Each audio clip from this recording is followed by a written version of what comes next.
We have some really exciting stuff for you today. Today, on September 12th, Ravensburger announced Lorcana Chapter 2, Rise of the Floodborn. What you see here is some packaging, including new boosters, new starters, everything. But not only that, 13 new cards were shown for the new set today. So let's get into it. As you know, the way that we analyze cards here on Forbidden Mountain is using the SWOT analysis. So those of you that haven't been to business school, let me explain it real quick. Cards have a strength and weakness. This is inborn to the cards themselves. It's not about anything on the outside. It's just about the strengths and weaknesses of the cards themselves. Then you have your opportunities and your threats. These are your external factors. So your opportunities, ways that you can use the cards and decks, ways that they interact with other cards, and threats are coming from the outside. So it's a combination of these four is how we analyze the cards. So let's get right into it. First thing I want to say about the new set, there's two big main points. Number one, there are new franchises being represented. There are some cards that may have come out for some of these franchises before, like there was some franchises are being represented more like Winnie the Pooh and things like that. There was a Tigger card. Now there's a Winnie the Pooh card that we already see. But these are the new franchises. So what we have here is Snow White and the Seven Dwarfs, Pinocchio, Zootopia, The Great Mouse Detective, Raya the Last Dragon, who is Raya is one of the starter deck cards, and the Jungle Book. So I don't think we've seen cards from any of these movies and franchises yet. We are going to see them in the new set. What franchise did you also want to see? Maybe there's other opportunities here. What do you think they're missing? What big franchises do you think aren't represented yet? Talk to me below in the comments below. We'll talk about it. There is a new keyword in this set. It's resist. So what this does is the resist keyword indicates how much damage characters are able to withstand. For example, resist +2 on a character would mean any damage from any source dealt to them is reduced by 2. So this means when they're challenged, they take 2 less damage in a challenge. When you use out-of-hand damage like fire the cannons or smash or even grab your sword, etc., those are all reduced by 2 as well. There are 2 cards we've seen so far in this set that have resist. They both have resist 2. Are there other numbers? Probably. Both cards we've seen so far are in steel. Will we see other non-steel resist cards? I hope so. We've seen it with things like with other keywords in the set. Maybe we'll see it here as well. So let's get right into the card, shall we? Again, using that SWOT analysis. So the first card we have is the Queen, Commanding Presence. So she's a 4/3, cost 5, inkable card, 2 lore with shift 2. So this is our first card that you see shift being reduced by 3 instead of being reduced by 2 on its cost. So normally like a 5 cost card would be shift 3. This is a shift 2. And whenever she has who is the fairest, whenever this character quests, chosen opposing character gets -4 strength this turn, and chosen character gets +4 strength this turn. So she has a huge effect on the board when she actually quests and gains you that 2 lore. So let's talk about her. Her strength is she's inkable. She has decent lore value for her cost, a powerful effect on board when she's actually able to quest. She gains lore when using her ability. She allows your small characters with that +4 attack to swing way up and potentially survive. And I put on here, if you ever played Magic the Gathering back in the day, there's plenty of cards that used to be called Core Chant. It was a card that lets you basically get a lot of 3-for-1s. If this Queen can actually swing and gain you the lore, in my opinion, she's going to create a 3-for-1. The one that gets -4, you're probably going to take that out. A different character can get +4, so you could swing up into a different character with that, and the Queen stays on the board. So she can create these 3-for-1 situations if she's actually able to get in there and quest right away. The problem is she may not even survive to be able to quest, which is part of her weakness. Two main weaknesses. She needs additional characters in play to make full use of her abilities. She has very low willpower for a 5-drop at only 3. Easily smashed, for example. And she really needs rush or shift, not even rush per se, because rush only allows you to challenge. So she really needs to be able to shift right now to really have her ability come into play and use it right away as a surprise. Her opportunity means shift 2 likely means she'll be shifting only down. We only have one other copy of the Queen as it stands right now, and she also costs 5. So I would imagine, given the fact that, again, This is shift 2, where normally it would be shift 3. In my opinion, she's probably only going to be a shift on curve or a shift up character, like as if like you're not going to be gaining value by shifting her. You're not going to be saving it. She's really just going to be almost like a, on par with where she was before. So she really needs that rush from shift to be able to use because of how small her toughness is. But I believe if you can even shift, one of these, the Queen Commanding Presence, onto another one, for example. She may have the ability there. The other opportunity for her that I didn't mention is she's also a villain, which can be an opportunity and a threat. There's cards like currently there's the Scar card, Vicious Betrayal, that she would get extra stats. There might be more cards in this set that also work with the villain keyword. She also has the Queen keyword. Maybe we'll finally see a card that interacts with that. But the weakness could also be things like Sword of Truth also affect her. So if as we start to get more cards, like you might see additional cards see play, like Sword of Truth, for example, if we see villains more often. The threats to her right now, in her current form, are Rafiki, Maui, Smash. Now, of course, Rafiki and Maui, she has to have already been able to use her ability. So Smash, and even like a combination of like Tinkerbell and Tinkerbell's ability, Tinkerbell and seeing Grab Your Swords, etc. These things are going to be the real threats to her, where she might not even be able to quest to get her ability off once. She really needs to be able to shift in order to get that ability off. Our second card is Mickey Mouse Friendly Face, and he's also featured in the Disney 100 pack, so you will get if you're able to pick that up, you'll get an alternate art, more like an enchanted version of him, because it's full art and things like that, so I am looking forward to that. So Mickey Mouse Friendly Face is a 6-cost, 1/6 with 3 lore, and he has the ability, Glad You're Here. Whenever this character quests, you may pay 3 less for the next character you play this turn. So that's pretty massive. I mean, he basically pays for himself after 2 abilities. But it's not just that. It's that the turn after he quests, you can literally, if you were able to play another ink, you can potentially play 10 ink worth of one character. Or what's really important is the ability to play more than one character now after he quests. And he has 3 lore. So he can do a lot after the turn after he's able to quest, so potentially on turn 7. So what are his strengths?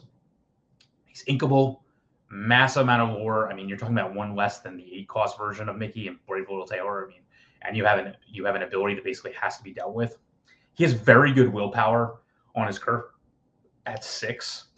The cost reduction in any type is very powerful. Again, it basically allows you to do so much more on a given turn by having that cost reduction. He also creates virtual card advantage, and I want to think about this.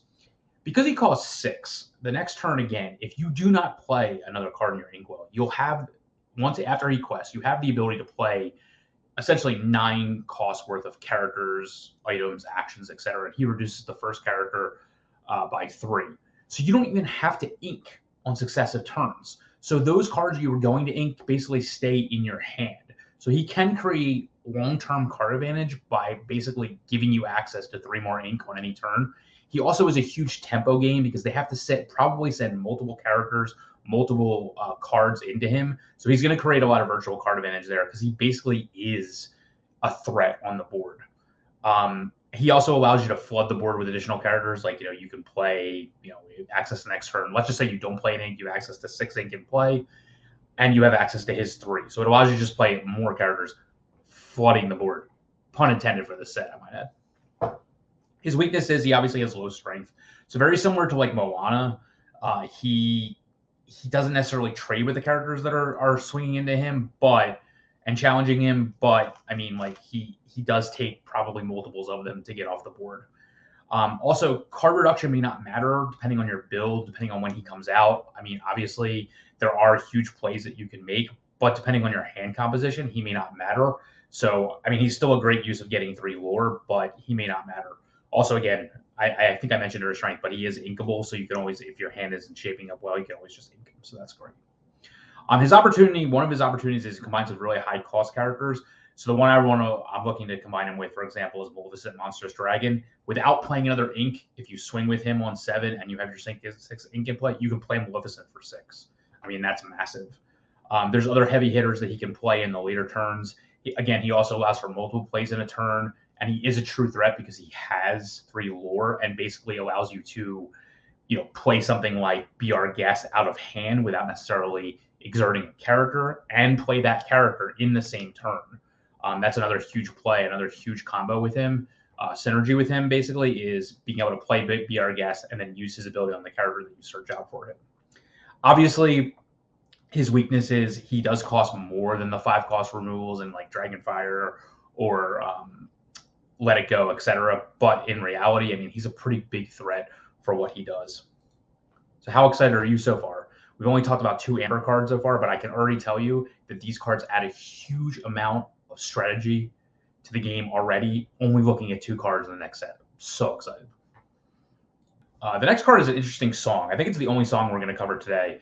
It's Zero to Hero from Hercules. So what this allows you to do is, again, it's an action song. It's uninkable, costs 2, although I can't imagine you ever paying 2 for it. You count the number of cards you have in play, count the number of characters you have in play, and you play you pay that amount less in cost for the next character you play this turn. So essentially, if you have 2 characters in play and you play this, your next character costs 2 less, which is why I can't really imagine ever necessarily paying its 2, because that means to get any kind of advantage out of it, you basically have to have more than 2 characters in play. So I highly anticipate you seeing this card every time you use it. So what are its strengths? Well, it's a song. So therefore, any song you can potentially play for free. In fact, I would only play this song for free because I can't see any other reason to. So you're basically looking at playing this card on turn 3 in order to ramp you at minimum 1 or 2 ink on turn 3. So what it allows you to do on turn 3 is use your 2-drop to jump you on turn 3, basically from 3 to 5 if you play another ink, or beyond an additional turn. So like, you can easily use this later and gain even more ink. The other thing to keep in mind is if on turn 3, let's say, if you play any turn you sing this song, your 1-drops are essentially free because you're going to be gaining that back when you eventually play this song and get more out of it. So they're basically paying for themselves when you use this card to get another card later. So for example, say it's turn 3. I'm just going to say you have a 2-drop in play so you can sing it. You play 3 1-drops, let's just say, go out of control. When you eventually use the 2-drop to sing Zero to Hero, you have 4 characters in play. So the next character you play costs 4 less, which is essentially gaining back all that ink you spent on all those 1-drops. So it's really, really powerful to flood the board as well. Again, no pun intended for the set name. But so, the other thing is it's usable on characters that cost more than 5, unlike Just in Time. So you really don't feel bad about playing it on any type of characters because you're always going to get value out of it. What are its weaknesses? Well, it's uninkable. It's a single use because it is a song. So it can create a card disadvantage situation if you play some giant character and then it gets removed anyway. You basically lost the Zero to Hero as well. But it is more powerful than, say, a Lantern because you can get essentially multiple uses out of like a Lantern type effect at once. Again, opportunity, it's usable on characters cost more than 5. I'm basically comparing it to Just in Time. I don't feel bad on playing it on smaller characters because a lot of them are just going to come out for free. Notice it does not say like can't go below 0 like some cards do like this in other games. And it turns your characters into 1-turn Lanterns. Again, the threat is it may not draw any higher impact characters or things to make it worth it. And I guess the question is, for anything that costs less than 5, like, is it actually better than Just in Time? You're basically playing it on the same turn. You have to exert a character in order to use it. So on that specific turn, it may not be better than Just in Time, but I feel like its flexible nature to the mid game to not always just have to play a 5-drop right there and then probably gives it more use. And it's obviously because it can be used on 6-drops or beyond, it just has more use than that. So I see this replacing Just in Time in those types of decks, especially the aggro types of decks, in the long run. So that rounds out the Amber cards. Let's talk about Amethyst now. So our first card is pretty vanilla. Elsa Gloves Off. She's 4 cost, 3 strength, 4 willpower, 1 lore with Challenger 3. Pretty basic vanilla card, other than the Challenger ability. So what's her strength? Well, she's inkable. She has decent combat stats, and she can swing way up the curve. I mean, when she is challenging, she becomes a 6/4, which is pretty powerful for a 4-drop. Her weakness is she has a low initial strength. I mean, 3-4 for 4 is pretty typical. So on cost, she's pretty typical, just nothing too exciting. She has low lore value, so like you're basically just going to be challenging with her. When you're playing a 3-4 for 4, you basically want them to have 2 lore and become a threat on the board. She's not a huge threat on the board because she only has 1 lore. So like what you're going to do with her is pretty obvious. You're going to be challenging with her. But what I will say is because she has the ability to trade way up the curve as an opportunity, she's very, very good with White Rabbit's Pocket Watch. Because on, let's say you already had the Pocket Watch in play, you play her for 4, pay 1 to use the Pocket Watch. She swings way up the curve, trading with like 6 drops, 7 drops, even herself, the other version of Elsa on 8, for example. So she does swing way up the curve, which is pretty powerful. Her threats are she may even have better opportunities within her own in color, things like Jafar, Zeus, etc., that are more permanent threats. And she does need Pocket Watch basically to simulate her Dragonfire effect. So that may just hold her back, or may just see more Pocket Watches may see more use. Hey, remember when beginning of the game, you can go back in some of our older videos. In fact, if you want to see some of those videos, make sure you hit that subscribe button if you're not subscribed yet. We talked about Pocket Watch very early on as being a powerful card, and I'm glad to see that in this set, it looks like it's going to be even better. So pick up your Pocket Watches now. That's some finance tips during this, by the way. Let's talk about Merlin Shapeshifter. So this is a combo enabler card. He's a 4-cost 1/5 with the ability Battle of Wits. Whenever one of your other characters is returned to your hand from play, this character gets +1 lore this turn. So right now, how do you do this? Well, you can befuddle your own characters, giving befuddle multiple use throughout the game. You can like genie your own characters. You can Cruella de Vil your own characters, etc. So right now, there's limited ways of using him to get up to 2 lore. But I'm hoping within this set, he becomes some kind of combo enabler. So he is inkable. He has high willpower for his cost.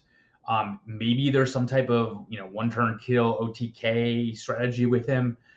Ways to combo, but we really need to see more of them before we really get any kind of confirmation on how good he is. His weaknesses are he has low strength, low initial lore. He's very similar to Ariel, who's a collector in terms of like what he can do. But if those enablers do exist, maybe there's some kind of combo there. Again, my main use for him right now is for late game befuddles that you want to use on your own characters, but right now, I don't see him having a lot of use until we see more cards.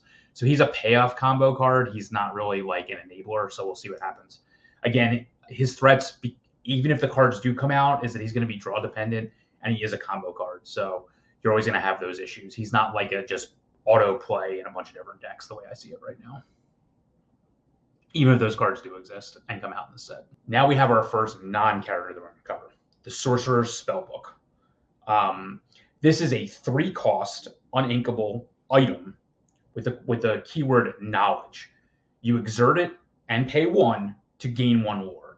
So this is our first direct damage simulator that we have in the game. Essentially, once it's in play, you can just pay 1 every single turn to just gain a lore off an item. This is an extremely powerful effect. It's similar to like Eye of the Fates, but you don't need any other card in play. It's its own condition. So what are its strengths? Well, it's consistent, constant lore gain. It's really good for control decks to have a non-character threat to win the game with because items are really hard to take out.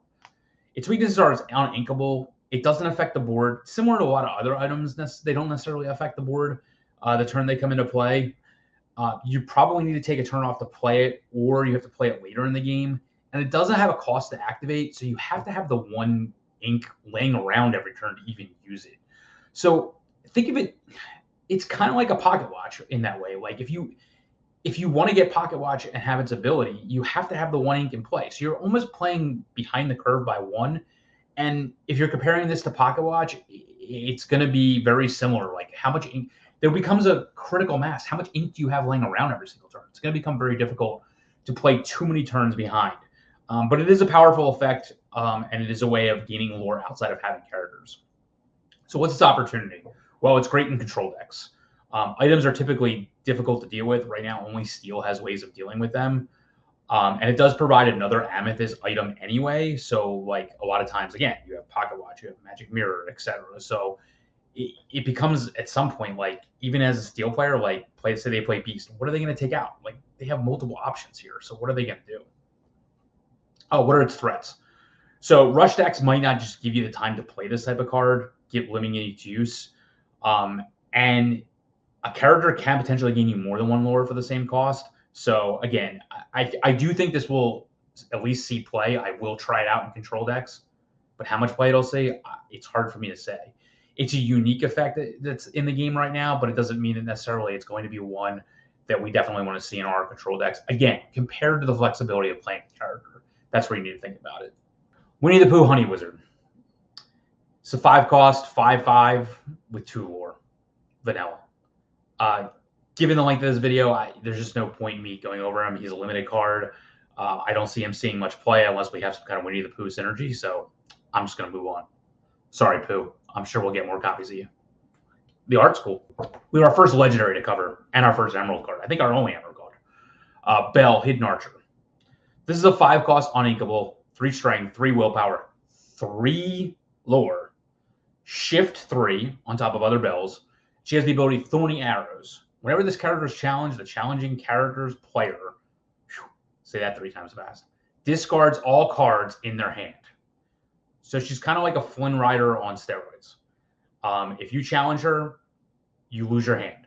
Nothing else to say about it. And she has 3 lore, and she costs 5. So what are her strengths? Well, she's 3 lore for 5, keeps her in line with the other emerald threats, Cusco, Mad Hatter, etc. She's very difficult to deal with in challenges because they have to discard their entire hand. So she's a serious onboard threat that has to be dealt with. And if you are able to get her out early, I mean, she just threatens to essentially win you the game. There's nothing to say about it. I mean, if they challenge into her, the game is pretty much over. Her weakness is she's uninkable and she has low stats. The 4 willpower on Cusco and Mad Hatter is very important. There is currently no, deal 4 damage to a character action in the game right now. There is smash for 3. So, I mean, that extra point of willpower on Mad Hatter and on Cusco, and or that, the ward ability on Cusco really do make a difference. The opportunity is you can just in time or 0 to heroes we talked about earlier. It allows her to play earlier. And again, getting her, the earlier you get her out, the more dominating she's going to be on the board. Will smaller bells exist for her to shift into? Maybe. She also has princess energy, but I can't see you really like wanting to ever, ready her and use her again. But just readying her in general off Moana also, again, like it kind of hurts her synergy a little bit because you want her to be challenged. So I don't think that's a huge synergy either. But I mean, if there is something she could take out small characters as well, I don't see why not. She's just a giant lore battery they really just don't want to deal with. Her main threat is obviously smash and other damage-based removal. So for example, shifting giant Tinkerbell and then, using her to play Grab Your Sword, which is a very, very typical play that you see nowadays. That's going to be a threat to her as well. Again, not having that extra point of willpower, I think will hurt her. But, I mean, she's just another threat. I wish she was inkable, and hopefully we'll see smaller bells. But for right now, I do think she is a standout. By the way, waifu alert, by the way, also. Just throwing that out there. You know me with those cards, so waifu alert in effect. We have our first Ruby card, Dinner Bell. This is a 4-cost uninkable item with the ability, what happens. You pay 2 and exert it, and you draw cards equal to the damage on chosen character of yours, then banish them. It's oddly worded in the order that you do things. So basically, you banish a character and you draw cards equal to the amount of damage that were on them. So what are its strengths? Well, it's repeatable card draw. I mean, it does sit in play. It can easily draw multiple cards with Ruby's large willpower, late game threats. So, for example, like Maui is a good one. I mean, sometimes he challenges things that has like 4 damage on him. You can then pay 6 essentially in that same turn to draw 4 cards, which is really powerful. And it is constant because it's an item. What are its weaknesses? Obviously, it's uninkable, draws you cards. Seems like everything that draws you cards is uninkable. It's very expensive initial cost at 6 to use its ability. And you also need to have a continuous source of damaged characters because you have to set, you have to banish a character in order to draw cards. And so you have to have the ability to challenge with characters, get them damaged, which is kind of dependent on what your opponent is actually doing, and then banish them also to draw cards. It's going to be tough to draw cards on a regular basis using this card. What are its opportunities? Again, like I said, it's very good with Maui here at all. It's very good on characters that like have come into play abilities like Maleficent, because you already got use out of them, so using them later to banish. Also, because you're probably you have to be challenging characters most of the time anyway. You're gaining some kind of advantage out of them. But I don't really like banishing my own characters to do it, so we'll see what happens. It does eliminate the ability to have onboard card advantage and trades it for in-hand card advantage. So, for example, let's again just use Maui as an example. He challenges somebody that has 4 strength, 4 willpower, let's just say. So now he's a 5 strength with 2 willpower remaining on him. You sacrifice him, you draw 4 cards. I mean, he could have taken out another character that they would have challenged with, but instead you banished him to draw 4 cards. In that situation, he's really good. But, I mean, you didn't necessarily add another threat to the board. You paid 6 the turn after, or 2 if somehow you had this in play, and you got rid of your onboard threat that you then have to pay ink later to use. So I don't see this card really. It's going to be very difficult to use this card. I really don't see it seeing play. Raya, Warrior of Kumandra. Sorry if I pronounced that wrong. She's a 4 cost, inkable, 5/3 with 5 strength, 3 willpower, 1 lure. Again, for the sake of time, she's a Scar Fire Usurper that sees no play. So unless we see a Raya that can shift onto her, I don't see this seeing any play. Limited card only. Gaston, Intellectual Powerhouse, our first and only, I believe, Sapphire card. So he's a 6 cost, uninkable, 4 strength, 4 willpower. He has shift 4 onto I think the only one Gaston that we have right now is the 2 cost Ruby one, with 3 lore, with the ability to develop Brain. When you play this character, look at the top 3 cards of your deck. You may put 1 in your hand and put the rest on the bottom of your deck in any order. Very powerful card search that's on him. So what are his strengths? Well, he has 3 lore, and it's easy, searchable card draw. Whether or not you shift him, I still think it's a very powerful effect. He chains really well into the late game, so I consider like turns 4 through 6 to be the mid game. So I think he's more of a mid game threat that gets you your late game threats. So I think he's very good for that. His weaknesses are he's uninkable. His stats are kind of low for their cost, so I don't expect him to stay around much. He's more like a 4 cost damage that's out there. He's not really going to necessarily gain you a lot of card advantage with the stats. He has pretty low willpower, but can survive a lot of what's out there. He probably has a low immediate effect because while he draws you a card out of 3, he doesn't necessarily do much on the board. So you may not be able to afford to just pay 6 to essentially just play a character that quest with. But he does have 3 lore, which is a threat. So I really can't argue too much with that. You can do things like Maleficent uninvited into him. You have 2, 3 lore threats in successive turns. And this one at least draws you a card. So he does replace himself when he comes into play. His opportunity is obviously to shift onto other Gastons. I wouldn't necessarily shift them onto the 2 cost one that's right now in Ruby. But we'll see what happens. And again, searching through 3 cards is much better than just drawing a card. So if you compare him to, say, like Robin Hood, who usually draws you a card in this 4/4 when he comes into play, he's very similar to him, although he is uninkable. He does compete with other uninkables in the lid to make games, specifically Hades, that probably have a greater effect on the board when they come into play. So currently, I could see playing him as like a 1 or 2 of in a control deck. He might be a decent control deck threat. Again, 3 lore is nothing. You can't really ignore 3 lore characters. I mean, they have to be dealt with immediately, which means he will suck up a card, at least 1 card from your opponent, if not more. And he does draw you 1 of 3 cards you actually got to look through, as opposed to the top card when he comes into play. So he does replace himself. So I do think he can see play in control decks. I think this is my favorite card that we saw today. Just going to throw that out there before I get too into her.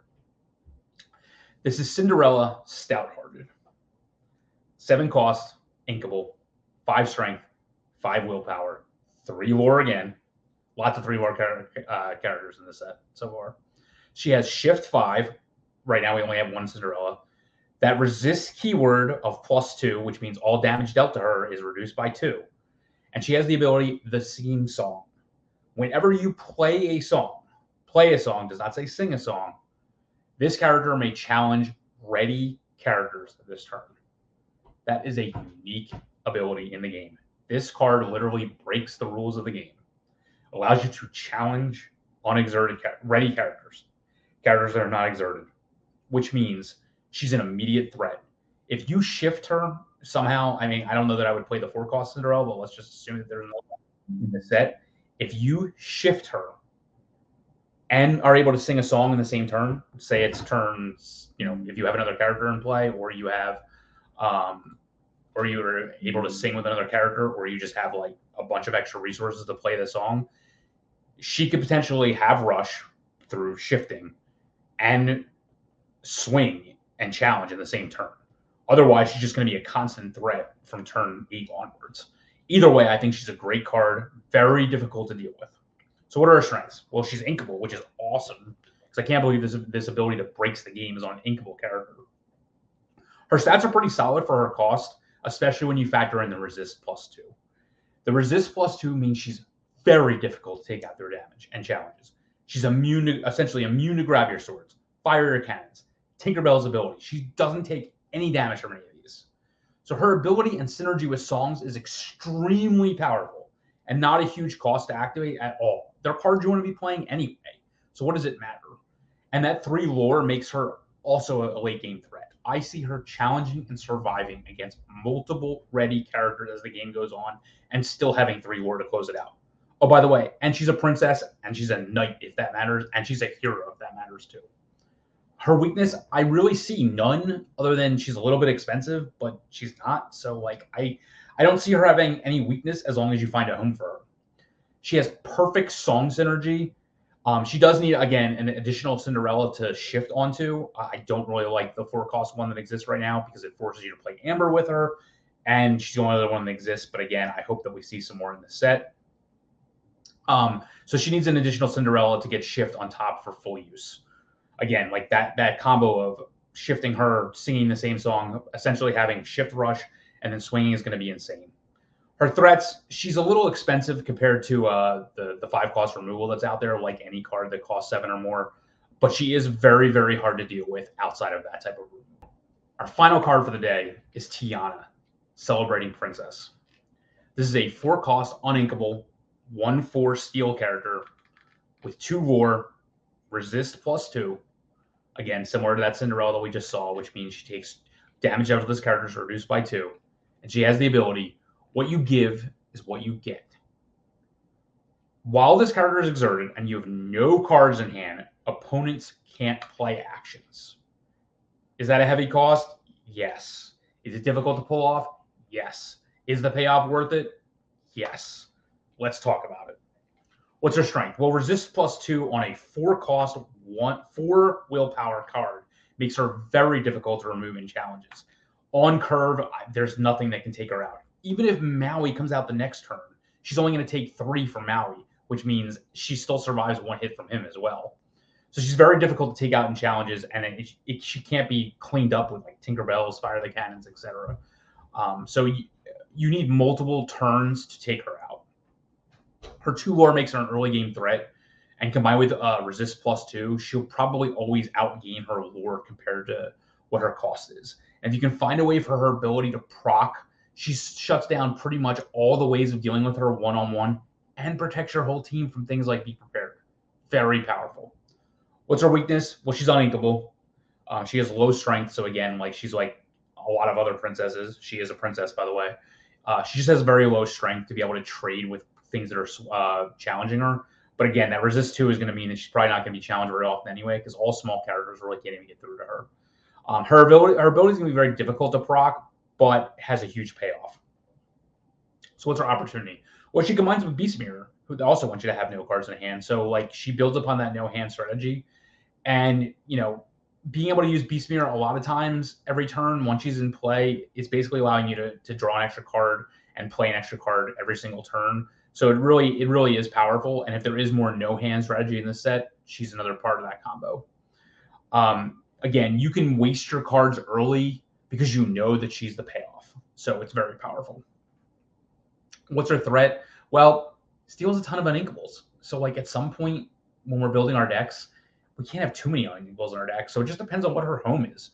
I think she's a powerful generic card, probably the second best card in this for me personally. So what do you guys think? I know it's only our first opportunity of seeing cards from Chapter 2, but I'm very excited for this set. Let me know down in the comments below, what's your favorite card that we've seen so far in this set, and how excited are you? I know it's right around the corner. It seems like it's right around the corner. It's right now September 12th. We probably have we have about 2 months until the set actually hits local game stores. I believe it's like on the 17th or 18th, sometime around that weekend. So I'm really looking forward to it. What I'm also looking forward to is the rest of spoiler season for Chapter 2, because you're going to see a lot more videos. I hope they don't all have 12, 13 cards in them, or else these videos are going to get really long and really taxing. But hey, I'm here for it. So you're going to continue to see more SWOT analysis for us. If you like this type of content, please smash that like button. If it's your first time here, please hit that subscribe button. And we look forward to seeing you next time right here on the Forbidden Mountain.